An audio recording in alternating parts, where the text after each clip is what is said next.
Letter part میں ہیں, جو کسی بھی طرح کی پروگریسو چینج کو ریزسٹ کرتے ہیں. ویسٹڈ انٹرسٹ جو ہیں اور پرکس اینڈ پریویلیجز آڑے آ جاتے ہیں, لیکن ہم ریئیکٹ کرتے ہیں صورتحال کو, کیونکہ اس کے علاوہ ہمارے پاس چارہ نہیں ہوتا. جو کرنٹ صورتحال ہے کانفلکٹ کی, اور ایک وار ہماری نیبرہڈ میں بہت سیریس شروع ہو چکی ہے, اس پہ اب پاکستان ریئیکٹ کر رہا ہے کہ اس کے امیڈیٹ امپیکٹ سے کیسے ڈیل کیا جائے.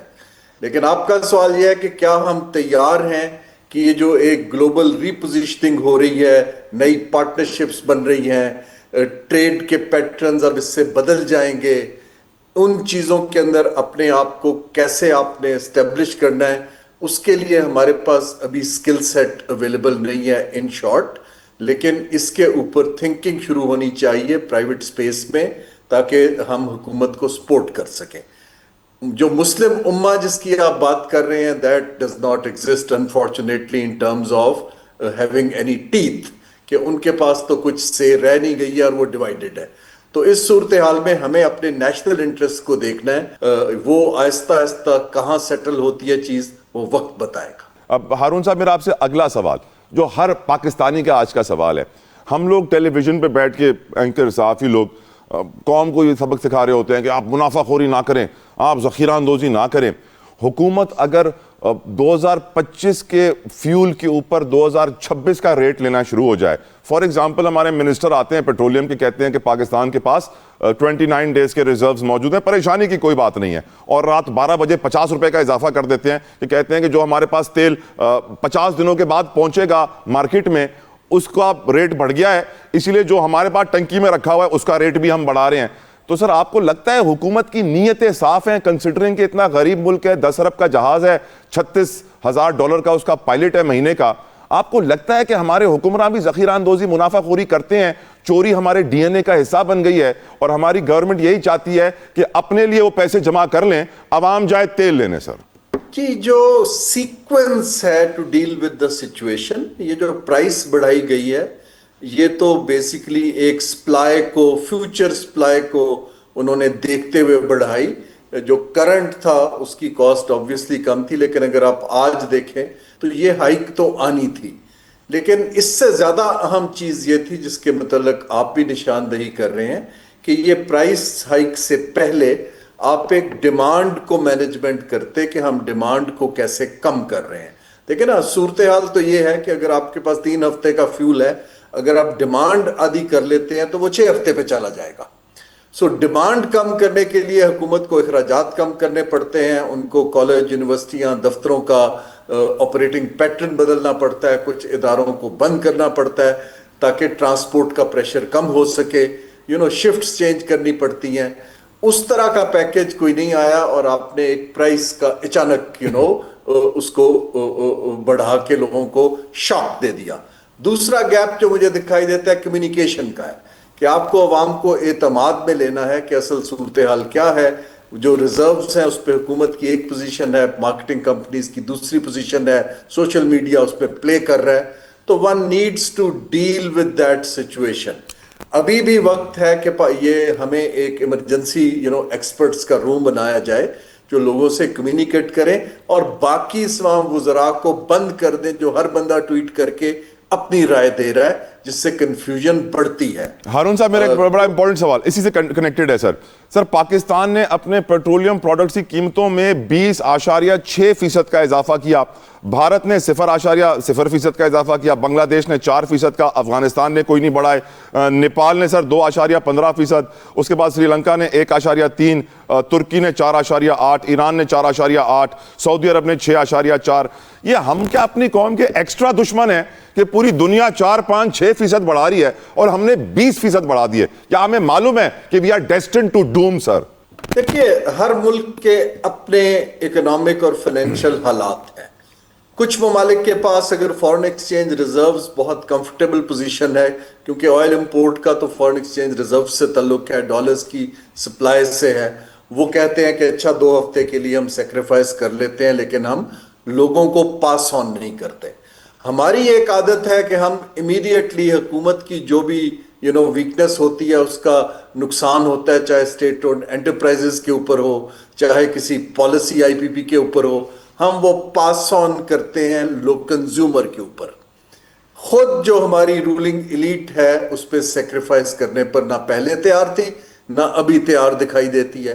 اس لیے میں عرض کر رہا ہوں کہ جو 55 روپے بڑھایا تقریباً 21%، اگر اس کو سٹیگر کر لیا جاتا ہر ویکلی پر تو لوگوں کو اور سمجھایا جاتا کہ اس کی بیسز کیا ہے، ہم خالی آئل مارکیٹنگ کمپنیز کو کیوں پے کر رہے ہیں، کیونکہ اب لوگ سوال کرتے ہیں، تو اور لوگوں کا جو برڈن آئے گا اس کو ڈیل کرنے کے لیے ہم کچھ میگا پروجیکٹ سڑکیں بنانے کے ڈیفر کر رہے ہیں، ہم وہ پیسہ بچا کے آپ کو پروٹیکٹ کر رہے ہیں، تو اعتماد بڑھتا ہے.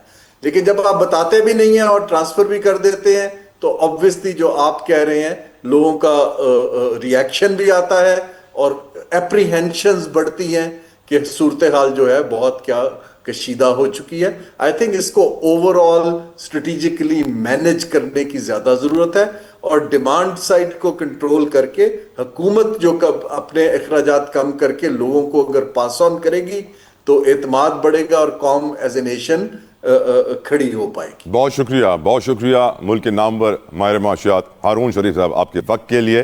لیکن آپ نے ذکر کیا کہ مینجمنٹ بہتر کرنے کی ضرورت ہے. جہاں مس مینجمنٹ اور بیڈ گورننس کے ورلڈ ریکارڈ بنائے جا رہے ہوں وہاں پر یقیناً بہتر کرنے کی ضرورت نہیں ہے. مینجمنٹ میں انقلاب لانے کی ضرورت ہے.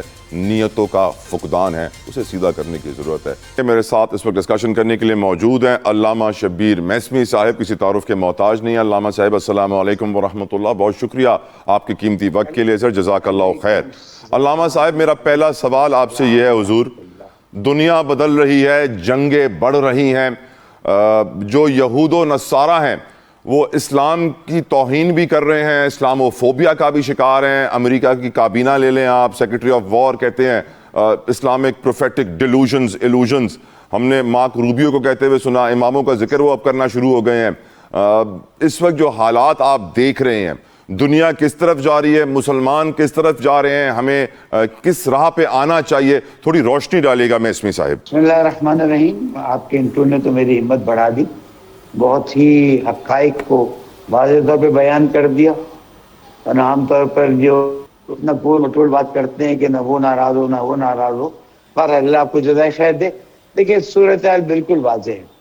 جب ہم نے فلسطینیوں کی مدد نہیں کی اور ان کو بغیر کسی سہارے کے چھوڑ دیا، لاکھوں فلسطینی شہید ہو گئے، تو اب اس قبضہ کرنے والی حکومت کی ہمتیں بڑھ گئی. دیکھیں بات ہے گریٹر اسرائیل کی، اور at any cost they want it. اب اللہ سبحانہ و تعالیٰ نے ایران کو ہمت دی کہ تو مقابلے پہ کھڑے ہو جاؤ. اور دیکھیں مفتی تقی عثمانی صاحب نے، حافظ اللہ صاحب نے کتنی اچھی بات کی کہ ایران کو اس لیے نہیں مارا جا رہا کہ وہ شیعہ ہے، ایران کو اس لیے مارا جا رہا ہے کہ وہ مسلمان ہے.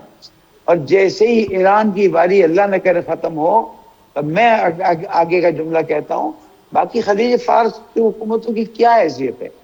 کیوں مسلمان نہیں سمجھ رہے ہیں؟ کیوں ترکی نہیں سمجھ رہا؟ کیوں باقی غیر ملک کے لوگ نہیں سمجھ رہے کہ یہ سب کو کھانے کے لیے تیار ہے؟ کوئی ایک مشترکہ لائحہ عمل اپنانا چاہیے. جو خلیج ممالک پر ریاست پر حملے ہو رہے ہیں وہ بھی نہیں ہونے چاہیے، تاکہ سب ایک ہو کر اس دشمن کا مقابلہ کریں جس کو قرآن مجید میں اللہ تعالیٰ نے فرمایا لا تتخذوا اليهود والنصارى اولیاء بعضهم اولیاء بعض. قرآن مجید کی سری آیت کو بھی اگر ہم قبول نہیں کرتے تو کہاں جائیں گے؟ جو آپ نے ابتدائیہ میں بتایا ہمیں حضور کہ آج کل حالات ایسے ہیں کہ گفتگو ایسے کی جاتی ہے کہ نہ وہ ناراض ہو نہ وہ ناراض ہو. مسلمانوں کی اس پالیسی کے اوپر آپ کیا کہیں گے؟ یہ ہمارے لیے کس قدر خطرناک ثابت ہو سکتی ہے؟ دیکھیں مومن وہ ہے جو بالکل صریحاً بات کرتا ہے اور اسلام کے نفع میں بات کرتا ہے. یہ منافقت کہلاتی ہے. اور میں واقعاً جیسے ہی آپ کا انٹرو آیا میں نے آپ کے لیے دعا کی کہ اللہ اتنے کھل کے ماشاءاللہ اچھی طرح آپ گفتگو کر رہے ہیں. دیکھیے مومن کو کھل کے بات کرنی چاہیے. اب کیا چھپا رہا ہے؟ ہزاروں فلسطینی شہید ہو گئے اور 1000 سے زیادہ اب ایرانی مسلمان شہید ہو رہے ہیں. اور اب اس وقت میں جب آپ سے بات کر رہا ہوں اس سے کہاں ہے مسلمان؟ اور اب بھی اگر کھل کے بات نہیں کریں گے تو کب کریں گے؟ مجھے آپ بتائیے. اب کیا یہ بات واضح نہیں ہے کہ جیسے رہبر معظم آیت اللہ علامہ سید علی خامنہئی کو شہید کیا، ان کے ساتھیوں کو شہید کیا، ہمت مرداں مدد خدا. اور میڈیا اصل میں نیوکلیئر سے زیادہ طاقتور اسلحہ ہے اگر اس کو صحیح طرح سے استعمال کیا جائے۔ دشمنان اسلام کھل کے دجال کا نام لے رہے ہیں، دشمنان اسلام کھل کے بعال کا نام لے رہے ہیں، تبھی وہ جنگ شروع کرنے سے پہلے مناب میں چھوٹی بچیوں کی قربانی دیتے ہیں۔ 170 180 بچیاں، ہم جانتے ہیں اسکول کو نشانہ بنایا اسرائیل نے۔ لیکن اسلام بہت مشکل میں ہے، اسلام بہت ٹکڑوں میں ہے، نبی کہہ کر گئے تھے 72 73 فرقے ہوں گے۔ اس کے اوپر تھوڑی گفتگو کیجیے گا سر۔ بہرحال آپ کی اسٹڈی تو بہت اچھی ہے، بالکل آپ نے صحیح فرمایا۔ یہ ان بچیوں کے مدرسے پر باقاعدہ طور پر سوچ سمجھ کے حملہ کیا گیا ہے۔ دیکھیں ایپسٹین فائل میں کیا نکلا، جی ہاں، وہ لڑکی جس نے شکایت کی کہ بچوں کا گوشت کھایا جاتا تھا، یہ قربانی کرتے تھے اس بال کے لیے، اس شیطان کے لیے، اور اس کے بعد اسے کھاتے بھی تھے، اور ابھی چیزیں آ رہی ہیں نا۔ یہ ایپسٹین فائل سے بچنے کے لیے انہوں نے پورا ڈرامہ رچایا ہے، لیکن ان کو اپنے شیطان کو خوش کرنے کے لیے لڑکے نہیں لڑکیوں کا فون چاہیے تھا، وہ انہوں نے ڈال دیا۔ آپ نے بالکل صحیح کہا۔ ابھی امریکہ کے کسی ایک سرکاری، مجھے نام نہیں یاد ہے، اس نے، میں نے خود سنا، ابھی کیا کروں اس وقت ذہن میں نام نہیں ہے، اس نے کہا کہ ہم ایران کا، ہمیں ایران سے کچھ نہیں ہے، ہمیں اس نظریے سے ہے۔ یہ ان کی سوچ ہے۔ وَمَكَرُوا وَمَكَرَ اللَّهُ وَاللَّهُ خَيْرُ الْمَاكِرِينَ۔ وہ چالاکیاں کرتے ہیں، اپنی چال چلتے ہیں، اللہ اپنا راستہ آگے بڑھاتا ہے، اور اللہ کا راستہ تو سب سے بہترین راستہ ہے نا۔ ایک وہ قوم کہ جو کامیاب ہوگی، میں بالکل یہ بات نہیں کہتا کہ یہ قوم ہے یہ قوم ہے، میں کہتا ہوں آئیے ایک ایسی قوم بن جائے جو انشاءاللہ حق اور حقیقت پہ رہے گی، چاہے وہ مظلوم فلسطین ہو، مظلوم افغانی ہو، وہ مظلوم عراقی ہو، کہیں کے بھی مظلوم ہو، سب کا مل کے ساتھ دیں، تاکہ یہ جو انسانیت کا خون بہ رہا ہے۔ اور آج دنیا میں کہیں کو، اگر مجھے پاکستان میں کوئی کہے آپ نے ٹریفک رول کیوں توڑا، میں کہوں گا ٹرمپ کو جا کے کہہ سکتے ہو جس نے پوری دنیا کے قانون توڑ دیے۔ اب بات وہاں تک جا رہی، اور کوئی بھروسہ نہیں، میرے پیارے ملک پاکستان کو بھی انوالو کرنے کی کوشش کی جائے۔ بہت بہت شکریہ، بہت بہت شکریہ علامہ شبیر میثمی صاحب، جزاک اللہ خیر آپ کی خوبصورت گفتگو کے لیے۔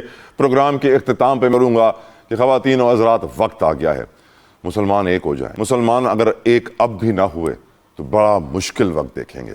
اللہ کرے کہ ایک ہو جائیں۔ آپ بھی میرے ساتھ کہیے آمین۔ اپنا خیال رکھیے گا۔ I'll see you next on Monday. Until then, اللہ حافظ۔